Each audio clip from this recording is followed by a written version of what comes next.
اقوام عالم کے درمیان اسلام سب سے بڑا مذہب، مسلمان سب سے بڑی قوم، قرآن پاک کو سب سے زیادہ پڑھنے والی کتاب کا درجہ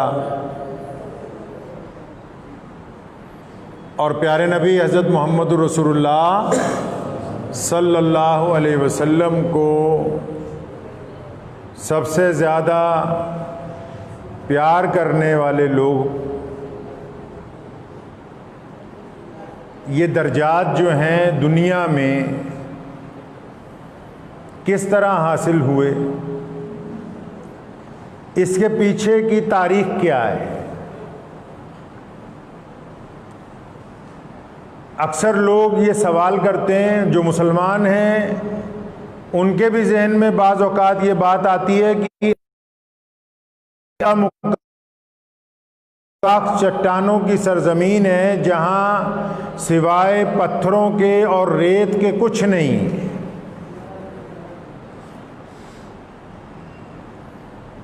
جس کا رابطہ پوری دنیا سے اس وقت نہیں تھا۔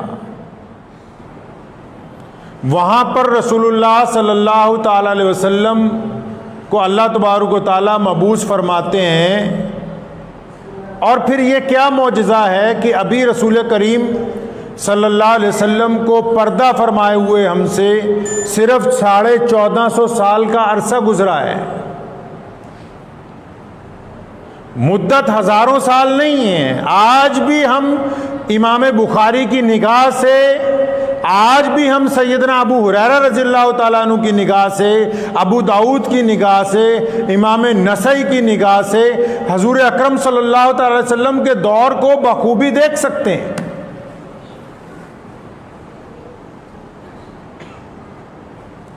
یہ معجزہ کیسے ہو گیا کہ ہم لوگ سامنے لوگ جن کا کوئی تعلق نہیں ہے زمین کے اعتبار سے عرب کی زمین کے ساتھ، جن کا کوئی خون کا رشتہ بھی نہیں ہے اور دور کی کوئی رشتہ داری بھی نہیں لگتی،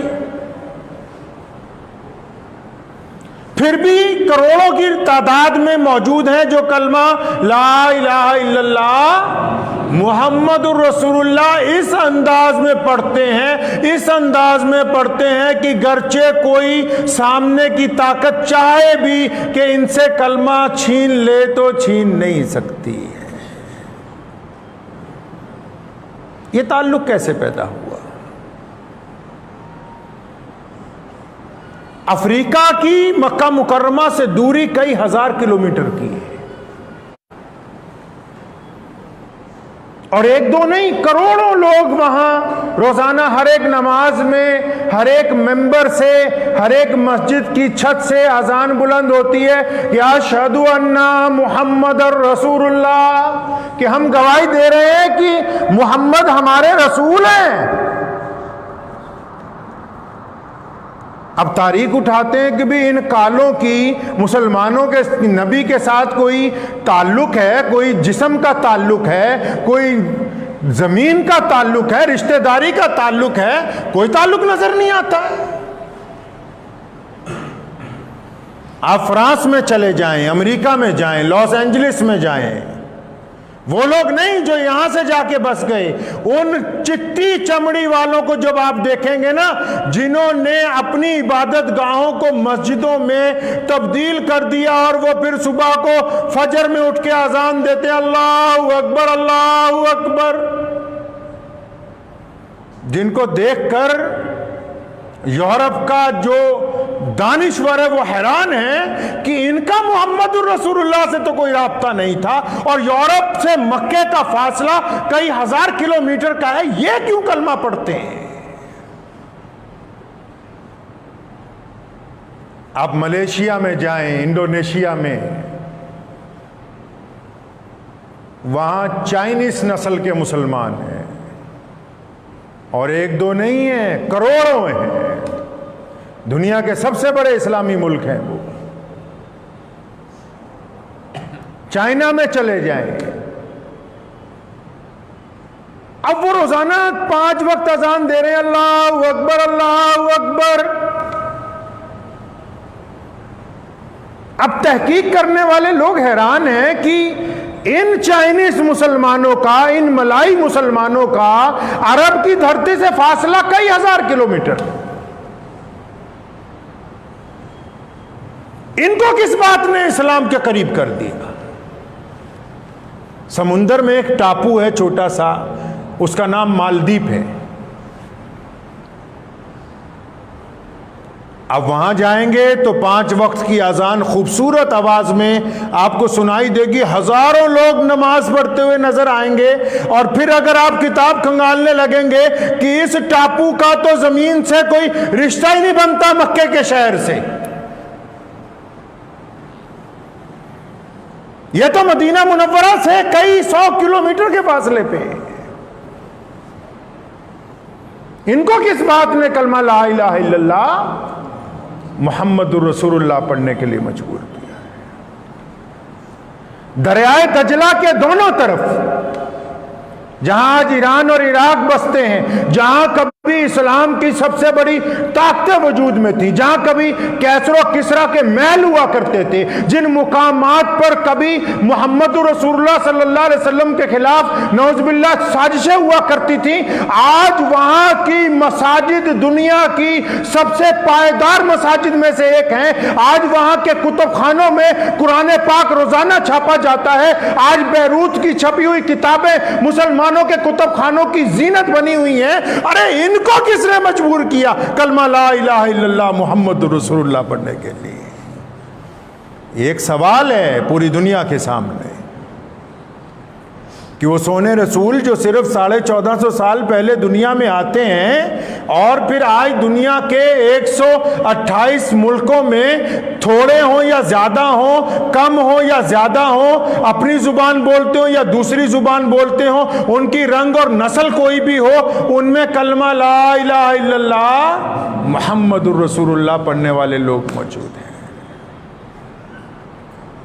یہ معجزہ نہیں ہے؟ یہ معجزہ نہیں ہے تو کیا ہے؟ لیکن یہ معجزہ کوئی کرامت نہیں ہے۔ اللہ تبارک و تعالیٰ نے محمد الرسول اللہ صلی اللہ علیہ وسلم کو جو دین عطا فرمایا، یہ ایسا دین نہیں کہ کرامتیں دکھا کے پھیل جاتا، نہیں۔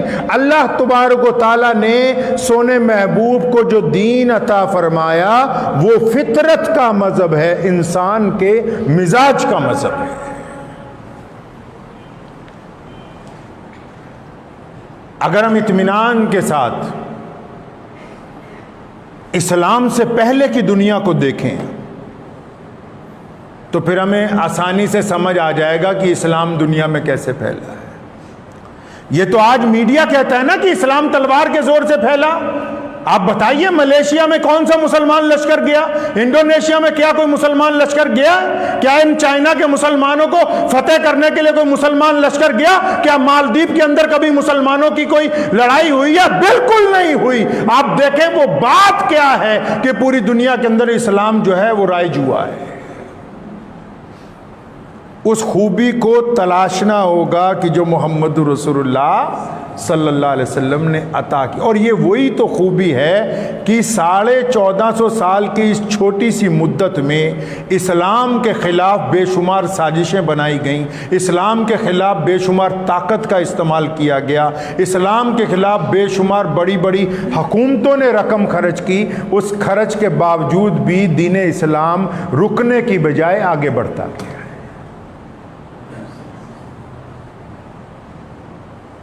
دین کو سمجھنے کے لیے پہلے یہ سمجھنا ہوگا کہ دین کے آنے سے پہلے کیا صورتحال۔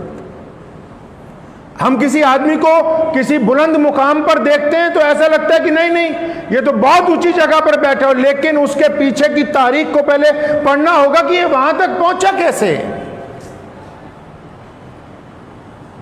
یہ جو دنیا میں آج 1.5 ارب سے زیادہ کلمہ لا الہ الا اللہ محمد الرسول اللہ پڑھنے والے لوگ ہیں، ان تک دین پہنچا کیسے؟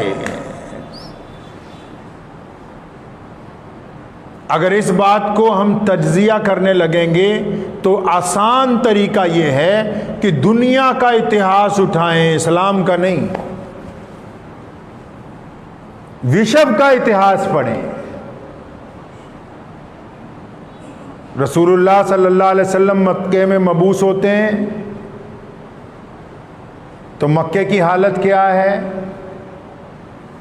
آپ نے مولویوں سے سنی ہوگی، لیکن ہمارے ہاں کیونکہ اصول ہے پچھلے 15-25 سالوں سے کہ آدھی ادھوری اتنی بات بتاتے ہیں جتنے میں آرام سے چندہ ہو جائے، اس کے بعد اگلی بات کو ختم کر دیتے ہیں، ضرورت محسوس نہیں کرتے۔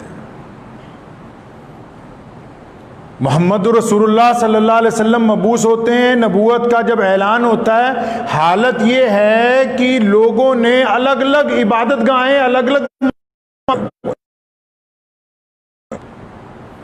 اور مکے میں جب کوئی بیٹی پیدا ہوتی ہے تو اس کا باپ لے جا کے اسے ریگستان میں گڈھا کھود کے مار دیتا ہے، زندہ دفن کر دیتا ہے۔ یہاں تک تو سن رکھا ہے نا آپ نے، اس سے آگے نہیں سنا ہے۔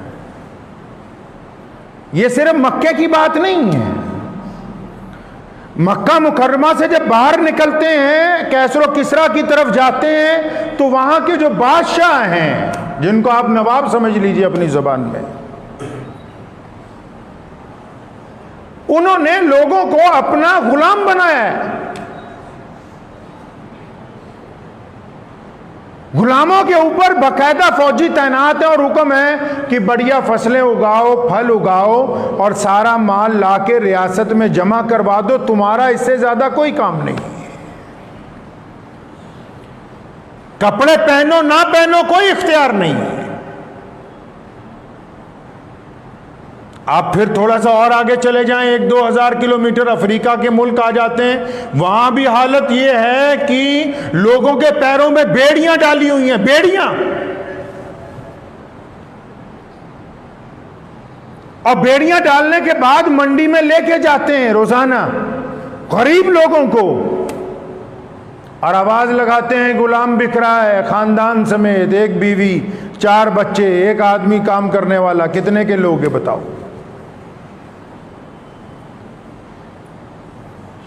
وہاں سے آگے چلے جائیں، نئی دنیا جس کو امریکہ کہتے ہیں آج، وہاں حالت یہ ہے کہ اگر کسی غلام کو 3 دن تک اس کا مالک کھانے کے لیے کھانا نہیں دیتا ہے اور وہ بھوک سے تڑپتا ہوا اگر مقامی عدالت تک پہنچتا ہے اور یہ درخواست لگاتا ہے کہ مجھے بھوکے کو کھانا نہیں مل رہا، تو اس وقت کا جج یہ لکھتا ہے کہ کیونکہ تم انسانوں کے زمرے میں نہیں آتے، کیونکہ تمہاری نسل نیچی ہے، تمہارا رنگ نیچا ہے، اس لیے تمہیں کوئی حق نہیں کہ تم کھانے کے لیے دعویٰ کرو، تمہارے مالک کی مرضی ہے تمہیں دے، تمہاری مالک کی مرضی ہے کہ تمہیں نہ دے۔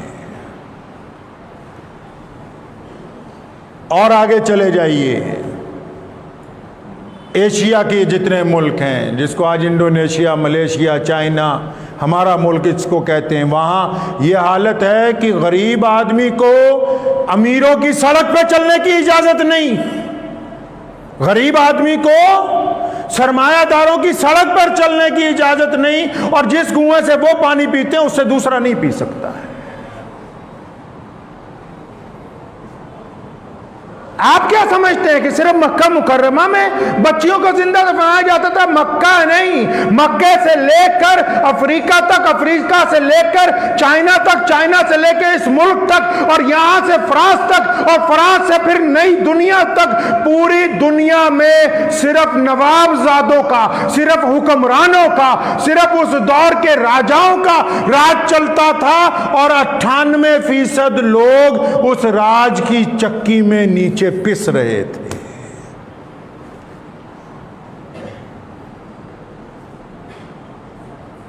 ایسے نہیں اسلام پوری دنیا میں پہنچا ہے۔ محمد رسول اللہ صلی اللہ علیہ وسلم نے جب دیکھا کہ انسان اپنے خدا کو بھول بیٹھا ہے اور پھر انسان انسانوں پر راج کر رہا ہے،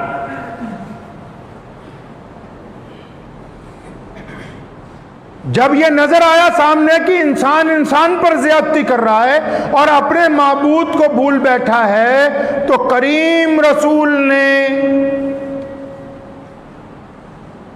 پوری کائنات میں سب سے زیادہ ہمت اور جرت کا مظاہرہ کیا. ہمت اور جرت کس کو کہتے ہیں سمجھتے ہیں؟ ایسے لوگوں کے سامنے ان کے مزاج کے خلاف بات کرنی کسی کے بس کی بات نہیں ہے.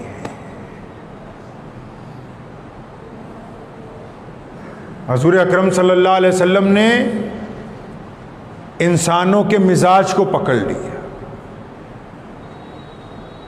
کیسے سمجھایا دین کو لوگوں کو؟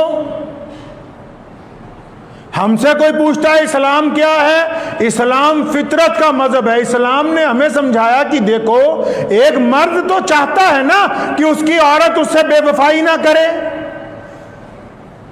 چاہتا ہے مرد کے نہیں جی؟ تو اس کا مطلب توحید کی گھٹی اللہ تعالیٰ نے اپنے بندوں کے خون میں ڈالی ہے.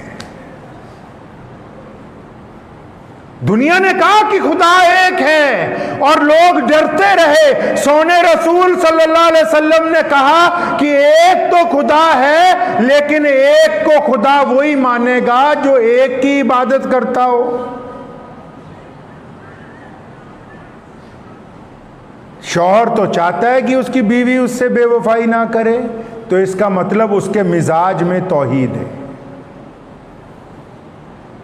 عورت بھی چاہتی ہے کہ یہ میرا مرد میرے علاوہ کسی اور کی طرف نہ دیکھے. اس کا مطلب عورت کے مزاج میں بھی توحید کے اجزاء موجود ہیں. وہ بھی چاہتی کہ میرے سے کسی کو شریک نہ بناؤ میرا کسی کو. مالک کو پوچھو دکان پر بیٹھا ہوا ہے، وہ چاہتا ہے کہ یہ نوکر میرے وفادار رہیں. حکومت چلا رہا ہے جو بادشاہ، اس سے پوچھو، وہ چاہتا ہے کہ یہ جتنے وزیر ہیں میرے فرما بردار ہوں، میرے علاوہ کسی اور کا کہنا نہ مانے. پولیس کا حاکم کپتان یہ چاہتا ہے کہ یہ جو ملازم ہیں یہ میرے ماتحت ہیں تو میرے حکم کی اتباع کریں. اسلام نے سکھایا کہ اچھا جب تم دنیا میں وفاداریاں ڈھونڈتے پھرتے ہو تو کیا اللہ نہیں چاہتے کہ جس اللہ نے بندے کو پیدا کیا ہے تو اللہ بھی تو چاہتے ہیں کہ بندہ ایک اللہ وحدہ لا شریک کی عبادت کرے. حضرات صحابہ کرام رضی اللہ تعالی اجمعین نے لبیک کہی ہے. حضور اکرم صلی اللہ علیہ وسلم کے دست مبارک پر جب لبیک کہا، فرمایا یا رسول اللہ ہم آپ کے کہنے کے مطابق گواہی دے رہے ہیں کہ اشہد ان لا الہ الا اللہ وحدہ لا شریک لہ واشہد ان محمدً عبدہ ورسولہ، کہ یا رسول اللہ گواہی دی کہ ایک اللہ کی عبادت کریں گے، اور یا رسول اللہ یہ بھی گواہی دی کہ آپ خاتم النبیین ہیں، آپ اللہ کے رسول ہیں. اور پھر صحابہ نے پوچھا یا رسول اللہ اب کرنا کیا ہے؟ اب کیا کرنا ہے؟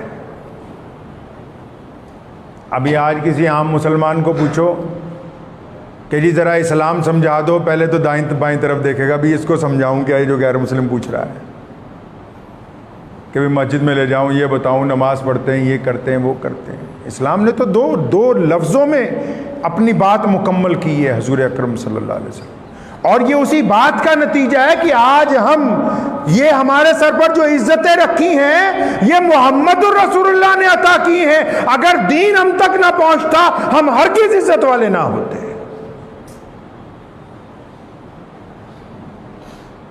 اب صحابہ نے جب پوچھا یا رسول اللہ کرنا کیا ہے، فرمایا اب کیا کرنا ہے؟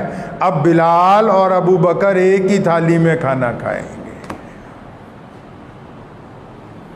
فرمایا ہم نے گورے اور کالے کی تمیز کو ختم کر دیا. رسول اللہ نے فرمایا کہ ہم نے امیر اور غریب کی تمیز کو ختم کر دیا. رسول اللہ نے فرمایا کہ ہم نے ذات اور برادریوں کے بندھن کو توڑ دیا. فرمایا کہ اللہ کریم نے کائنات میں کوئی ایک شے بھی ایسی نہیں پیدا فرمائی جو عزت دار نہ ہو. اس لیے بندوں کو تو یہ اختیار ہی نہیں ہے کہ وہ اپنے ساتھ کے کسی دوسرے بندے کو اس کی رنگ اور نسل کی وجہ سے نیچا بتانے لگے. اب سمجھے فلسفہ؟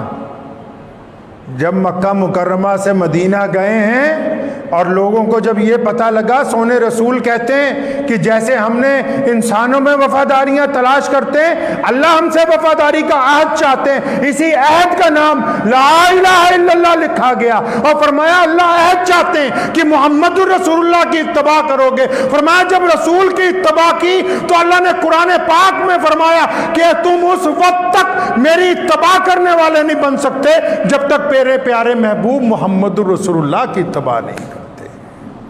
اور سونے رسول نے کیا کہہ دیا؟ سونے رسول نے فرما دیا کہ ہم نے سب کو برابر کر دیا۔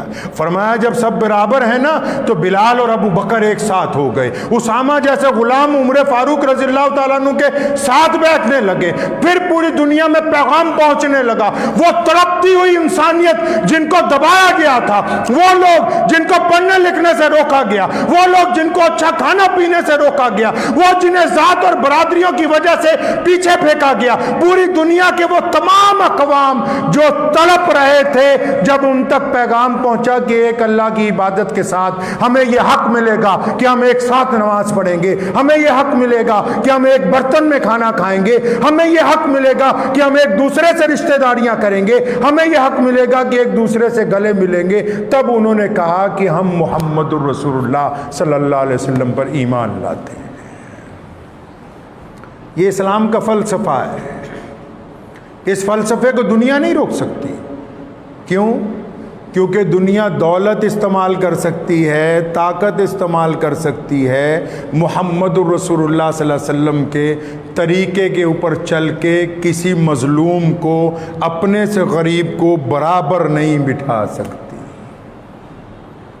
اقبال نے کہا تھا نا کہ آ گیا عین لڑائی میں اگر وقت نماز، قبلہ رو ہو کے زمیں بوس ہوئی قوم حجاز، ایک ہی صف میں کھڑے ہو گئے محمود و ایاز، نہ کوئی بندہ رہا نہ کوئی بندہ نواز، بندہ صاحب و محتاج و غنی ایک ہوئے، تیرے دربار میں پہنچے تو سبھی ایک ہوئے۔ اب مسلمانوں کو پلے باندھنے کی یہ بات یہ ہے کہ آج اگر کوئی مسلمان، قرآن نے کہا ذات اور برادریوں کے نام اس لیے رکھے کہ تمہاری پہچان ہو جائے، بس اس لیے رکھیں اور کچھ نہیں۔ اگر کوئی سید کا بیٹا عالم نہ ہو اور کسی کمہار کا بچہ عالم ہو تو وہ اس جگہ پر کھڑا ہو کر مسلمانوں کی امامت کرے گا، ذات اور برادری کا اس سے کوئی تعلق نہیں۔ اب مسلمانوں کو پلے باندھنے کی بات یہ ہے کہ اگر کسی مسلمان کو یہ غلط فہمی ہے کہ فلاں دھرم کے لوگ یا فلاں مذہب کے لوگ یا فلاں برادری کے لوگ یا ہماری نسل میں فلاں رنگ کے لوگ، فلاں برادری کے لوگ ہم سے تھوڑے سے نیچے ہیں، تو پھر وہ ابھی مسلمان نہیں ہوا ہے، وہ مسلمان نہیں ہوا۔ جس نے انسانوں کے ساتھ تفرقہ کیا وہ محمد رسول اللہ کا امتی نہیں بنا۔ ابھی اسلام کی تو بنیاد ہی یہی ہے کہ انسان کو انسان کی غلامی سے آزادی عطا کی ہے۔ جس نے انسانوں کے اندر برابری نہیں لائی، جس نے انسانوں کو مذہب کی بنیاد پر نفرت سے دیکھنے کی کوشش کی، وہ مسلمان نہیں ہو سکتا۔ مسلمان ہو ہی وہ سکتا ہے جو دنیا کے ہر انسان کا جھوٹا پانی پینے کا ہمت رکھتا ہو اور پانی پیتے ہوئے اسے برائی محسوس نہ ہو، اسے کوفت نہ ہو۔ اگر دل میں کوفت ہو رہی ہے، دل میں کوفت ہو رہی ہے کہ نہیں میں کیسے کروں گا، تو اس کا مطلب ابھی یہ مسلمان ہوا نہیں ہے۔ محمد رسول اللہ صلی اللہ علیہ وسلم نے اپنا پیالہ مبارک وہی بلال کو دیا، اسی سے ابو بکر نے پیا، اسی سے ابو ہریرہ نے پیا، اسی سے غلام ابن غلام حضرت اسامہ نے پیا، اسی سے مالک ابن زبیر نے پیا، اسی سے عبداللہ ابن زبیر رضی اللہ تعالیٰ عنہ پی رہے ہیں، اسی سے پھر ابو بکر جیسے اولو العظم جو دنیا کے سب سے بڑے مسلمان ہیں وہ اسی پیالے سے پانی پیتے ہیں، اور مسلمانوں کا جلیل القدر خلیفہ عمر فاروق جیسا شخصیت اس پیالے سے پانی پیتا ہے۔ تو بتا دیا دنیا کو کہ ہم انسانوں میں برابری کو لے کر ہیں۔ تو جس کو یہ غلط فہمی ہو گئی ہو کہ بھائی میں اونچا ہوں اور دوسرے نیچے ہیں، وہ ابھی مسلمان نہیں. اسلام اپنی دو بنیادی وجہ سے قائم ہے اپنی جگہ کہ نفع اور نقصان کا مالک اللہ کی ذات ہے. اللہ ہی کی عبادت اس لیے کیونکہ رسول اللہ صلی اللہ علیہ وسلم نے ہمیں توحید عطا فرمائی کہ بندہ اپنے رب سے وفادار رہے. محمد رسول اللہ کی اتباع ہی اسی لیے ہے تاکہ ہم اللہ تبارک و تعالیٰ کا قرب حاصل کر لیں, ہمارے میں اتفاق اور اتحاد, ہمارا دین باقی رہے. تو دعا کیجئے, وقت بھی ہو گیا ہے, کہ اللہ تبارک و تعالیٰ ان باتوں کو سمجھنے کی توفیق عطا فرمائے. جن کے گھروں میں اگر کسی مسلمان نے گھر میں اپنے برتنوں کی ذات اور برادری بنا لی ہو کہ یہ 2-4 برتن ملازموں کے لیے الگ سے رکھے ہیں, تو وہ اچھی طرح نوٹ کر لیں کہ یہ حرام ہے. اسلام میں یہ حرام ہے. یہ باتیں اسلام نے کسی ذات اور برادری کو فوقیت عطا نہیں کی ہے. سیدنا بلال حبشی ہیں, غلام ہیں, غلام کے بیٹے ہیں, کالے ہیں, ان کے موٹے موٹے ہونٹ ہیں, پیر پھٹے ہوئے ہیں, پیروں میں چپل نہیں ہوتی, کپڑے پھٹے ہوئے ہوتے ہیں, لیکن آج پوری دنیا کے اربوں مسلمان, عزت دار مسلمان, کھربوں پتی مسلمان, غریب مسلمان, امیر مسلمان بلال کا نام لینا ہی اپنے لیے عزت سمجھتا ہے. صرف نام لینا ہی اپنے لیے نجات کا ذریعہ سمجھتا ہے. دعا کیجئے اللہ تعالیٰ مجھے بھی اور آپ سب کو بھی ان باتوں پہ عمل کرنے کی توفیق عطا فرمائے.